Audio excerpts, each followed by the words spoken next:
Expected to hold a town hall in just about an hour and a half. NBC's Ron Allen is live there with the details. Ron, good to see you. How are you, Carlos?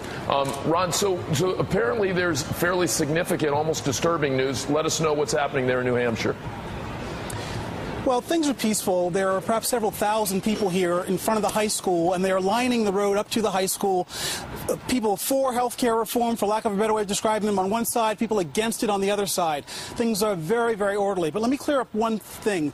There is a man in the crowd who has a gun, a handgun, strapped on his lower leg. And I asked the chief of police about this. The chief of police says that it is legal for him to have the gun as long as it is not concealed. It's a registered weapon, and what's more, the man is on private property, a church ground there at the end of the roadway, and the church has apparently given him permission to be there. The police are obviously keeping a close eye on this man, and they're not going to let him get anywhere near the president, and I suspect that he won't be here by the time the president gets here in just a couple of hours' time.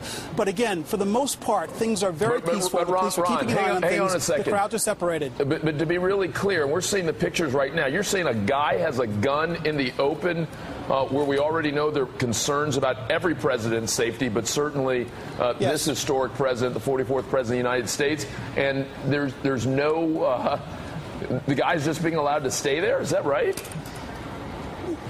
The guy, the chief of police here, I just asked him because I was amazed by this too, but apparently the law allows this man to be here as long as the gun is not concealed. It is registered to him apparently, and he's on private property, this church ground. There's a church right at the top of the roadway that leads into the high school, and the chief of police said that the church has given this man permission to be there.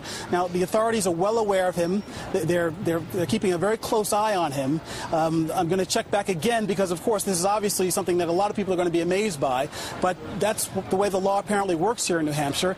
I will bet you a lot of money, though, that by the time the president gets anywhere near the state of New Hampshire, that this man and this gun will be nowhere near this high school. I cannot imagine that there aren't enough lawyers in New Hampshire that can't file some kind of emergency injunction, but I'll leave that to the lawyers on the ground. Ron Allen in Portsmouth, New Hampshire, thank you. We certainly will be returning to talk to you as we get closer to the president's town hall. The president will be speaking there in just about an hour. We saw the president boarding Air Force One just moments ago.